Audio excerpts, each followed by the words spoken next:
नमो बुद्धाय. गौतम बुद्ध म्हणतात, लोभ व तृष्णा यांच्या आहारी जाऊ नका. त्यांच्या आहारी न जाणे हा बौद्ध जीवनमार्ग आहे. धनाचा सारखा वर्षाव होत राहिला तरी कामना शमत नाही. सुज्ञ लोक जाणतात की कामना ही अशक्य व दुःखकर आहे.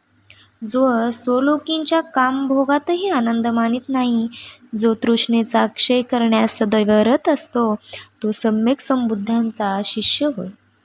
लोभातून दुःख उत्पन्न होते, लोभातून भय निर्माण होते. लोभापासून पूर्णपणे विमुक्त झाल्याने दुःख आणि संयम यापासून मुक्तता लाभते. तृष्णेतून दुःख उत्पन्न होते, तृष्णेपासून भय निर्माण होते. तृष्णेपासून पूर्णपणे विमुक्त झाल्याने दुःख आणि भय यापासून मुक्तता लाभते.